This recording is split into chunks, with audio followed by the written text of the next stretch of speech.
And welcome to another episode of the Road Coach Podcast, the show where I share what I've learned from years of living on the road on how to optimize your health and well-being, your productivity, even when you're away from your regular routine, so that hopefully you can learn from all of my years of research and experimentation and fast-track your way to wellness, even when you are out of your element. And on today's episode, I thought that I've been sharing a lot of, in the initial episodes, a lot of my sort of hacks or things that I do to optimize health in different ways when I'm traveling, when I'm not in my home environment. But I thought for today's episode, I'd give a little bit of background on, for those of you who sort of maybe want to travel more, but don't have a career that allows for that, or maybe demands a lot of travel, how you can possibly look into that, and how I got into the career that I'm in, and why I'm on the road all the time. So that's where I'd focus for today's episode, just to give you a bit of a background and maybe some advice on how you can find a way to get a little bit more travel in your life, and then perhaps have these episodes be a little bit more relevant to you because you're traveling more. So I'm in a bit of a hybrid sales and marketing role at a medical company today, and I cover all of Canada for what I do in my role. So my title is National Product Specialist, and I'm in the gastroenterology field, and I cover a couple of different product lines for my company from coast to coast here in Canada, and that's why I travel so much. And how I got to this point was a long history of different sales roles in different industries and different products, fine-tuning my sales skills and acumen and my results to sort of advance into more complicated and higher responsibility roles. And eventually it led me to where I am today. So I won't go into too much more detail other than that. I mean, I've been in sales since high school, and I did a business degree in university, but I left that, and instead of going into accounting or doing a master's of business or anything like that, I went right back into sales, and I've stayed in the sales career ever since. And that's what got me to the point where I'm traveling so much now. And if you've listened to other episodes, you know that I'm on the road, 50+% of the time. Last year I spent over 125 nights in hotels, which is almost half the year, more than half the year if you're only counting business days. And that's just one hotel chain. So when you take into account Airbnbs and other hotels, I'm on the road a lot. And of course, it's very difficult to stay on top of your game, to keep up with your goals, to stay healthy, to eat well, to get proper sleep when you're changing time zones. And that's why I started this podcast originally. But like I said, today I thought we'd talk about how you get into a career like this, or what other careers you might choose if you want to travel a little bit more. So the first place I thought I'd start is, well, if you want to travel more, travel costs a lot of money, especially nowadays. Post-COVID, everything opening back up, flights are more expensive, hotels are more expensive. Everybody seems to want to travel these days, so destinations are more expensive. And so you need a fair bit of expendable income. And with interest rates going up, at least in North America, they've gone up significantly in the last 18 months. Housing prices skyrocketing. People find it very difficult to be able to travel unless they're paid to do it. So if you're not paid to do it, I thought, what are the highest paying careers that you can get into so that you might have extra money to be able to travel a little bit more. And this is just what on the screen here. If you're just listening to this podcast, it's much better if you check it out on YouTube, youtube.com/@theroadcoachpodcast. We'll get you to these videos. Check out the YouTube videos so that you can see the resources here. But if you are listening just on the audio only version on any of your favorite podcasting apps, if you look in the description, the links to all the websites that I'm showing on my desktop screen will show up there as well, so you can click on them if you want to look at these as well. But I just did a Google search of the top earning careers in 2023, period. Nothing to do with travel, just top earning careers. And it's giving things like software developer, lawyer, surgeon, it's just a software, which I'm just assuming is an engineer, software engineer, a nurse, financial analyst, web developer, construction management, data science, engineer, dentist, physician, again, engineering, computer systems analyst, anesthesiologist, psychiatrist, actuary, financial manager. So a lot of these that is showing up just straight up on Google are professional designations that take you years and years to years and years to be able to actually enter that space, that career space, because you need formal education, you need on-the-job training, et cetera, et cetera. And I find it funny that in all of these, nothing mentions, all these that I'm going to go through, nothing mentions sales or a sales professional as a top earning career. And it's funny because in the mainstream market, I don't think sales is considered a career by a lot of mainstream, I guess, career experts or people that are writing about this, or when you're choosing a career, you know, when you're younger in school, sales isn't something that you would naturally choose. It's not considered a position necessarily or a designation, but it absolutely requires a lot of skill.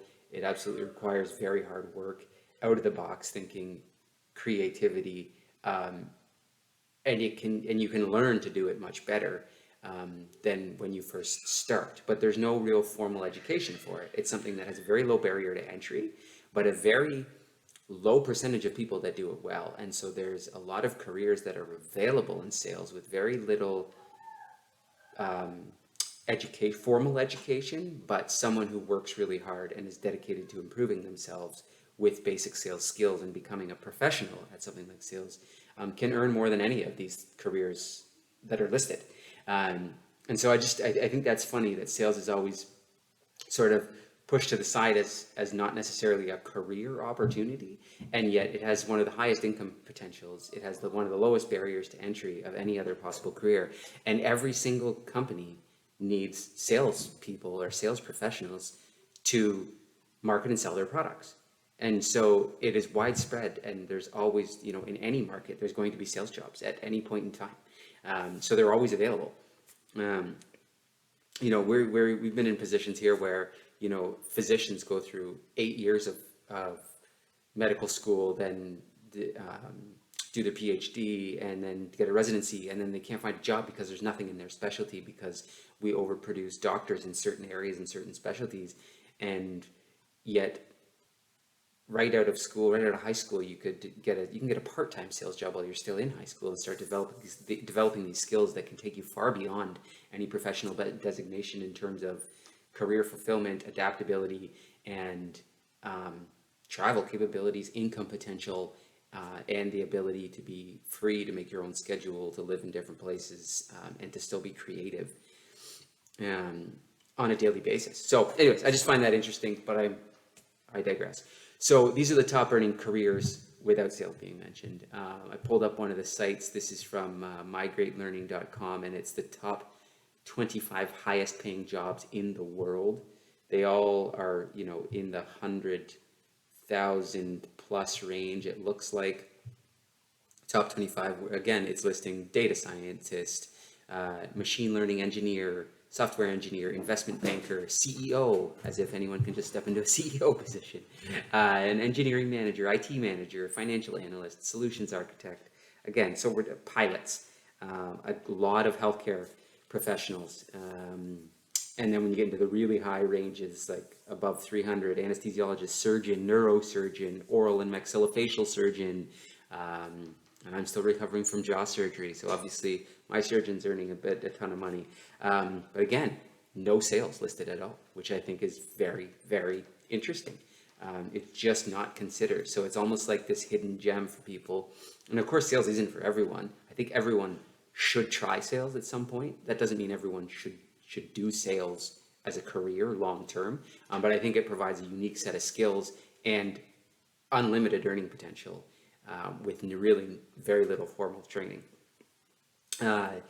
So that's what I pulled up from My Great Learning. These are the top 25 world earning careers in 2023. And then instead of just top earning careers, I thought, what if we switch gears to the top careers for travel?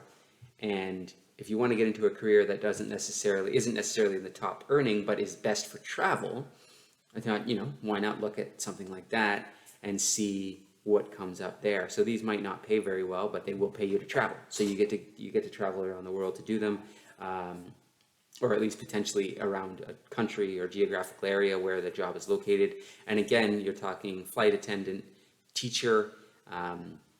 I'm not sure how teacher would allow you to travel so much, but perhaps if you're teaching a foreign language in a different country, like if you're teaching English in, I don't know, Thailand or something like that, it'll allow you to travel. Photographer, of course, again, a little bit risky from the income potential. Event management, engineer, au pair, again, that's going to be living in someone else's house, though, not necessarily traveling.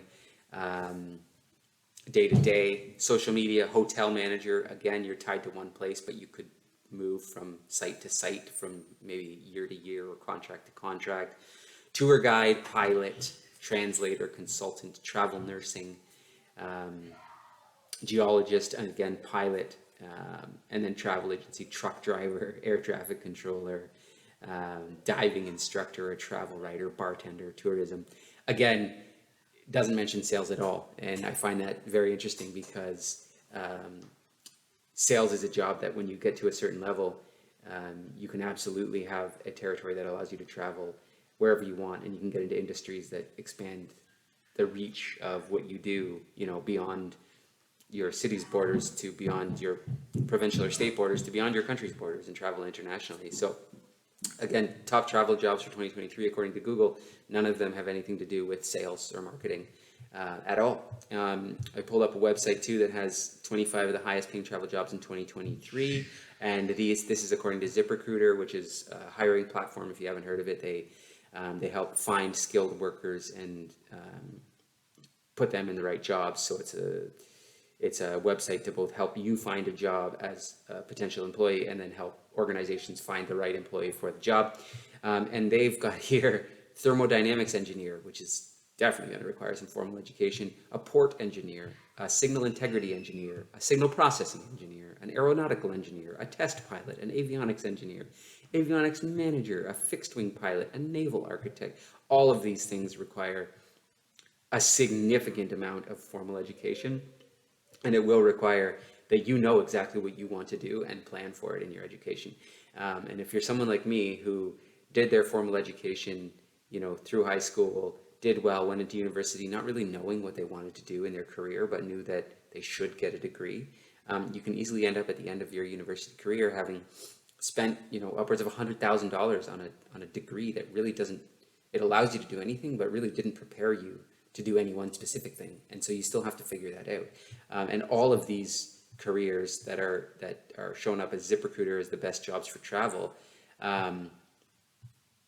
they require you to know exactly what you want to do, probably by the time you're 16 years old. And a lot of people have no idea what they want. A lot of people are 50 and they don't know what they want to do with their lives.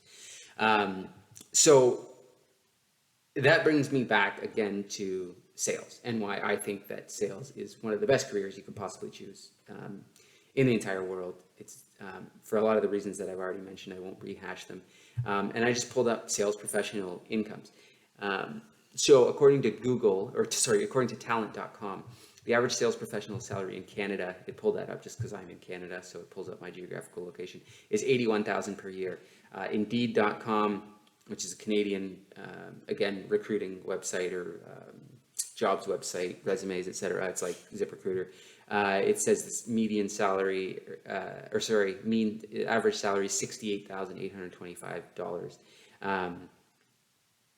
And these are just salaries. So I find that very telling because these salaries themselves are not in the highest income bracket in the sense that they're not hitting the levels of engineer, pilot, doctor, even nurse, or something along that. That's a really high, it's a professional designation and a really high hourly wage, but there's no real sort of variable income. It's like you get paid by an hourly rate, but it's one of the higher ends of what you can earn.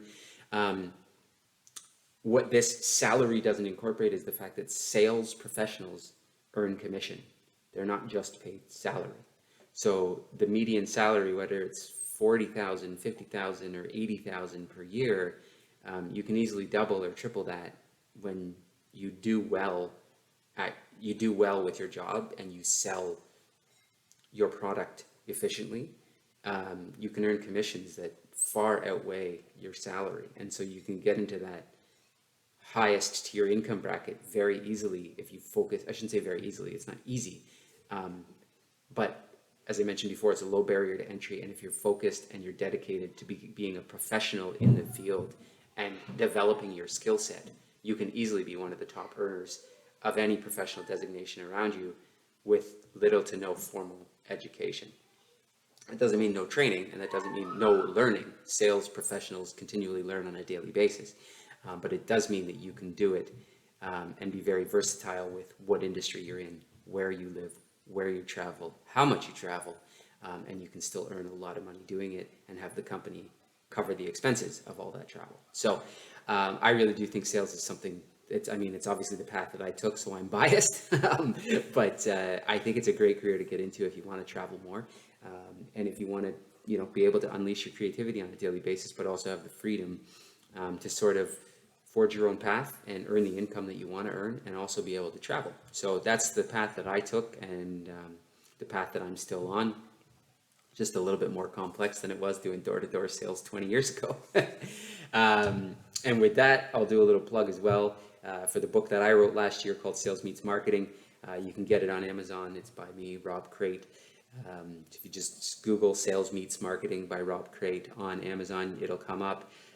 Paperback or ebook right now. Subtitle is A Professional's Guide to Peak Performance in Sales. It's got a red cover, see, with white writing, so you'll be able to recognize it. You can also go to my website if you want to grab a copy of the book, salesmeetsmarketing.ca, not .com, .ca, because it's a Canadian website. You can grab a copy there. It'll link to my Amazon. And basically what that book does is it takes you through my history and how I started in sales, what I learned along the way in the last 20 or so years in sales in every single role, and what I think that any sales professional getting into it should know up front, and sort of fast track your learning essentially. And then I bridge the gap between what sales doesn't necessarily see as the benefits of marketing and what they can learn from their marketing counterparts and marketing training in general, and how they can exponentially improve their sales results by taking into account marketing training into their sales role, and leading what they do every day from a sales perspective, from a marketing mindset. And then it also includes a bunch of workshops and worksheets, exercises that you can do with your peers or on your own at the end of the book. So I hope it's a great resource for you, and would love it if you check it out. And that's all for today. So until next time, I hope that you are not only surviving, but thriving, even when you're out of your element. Cheers.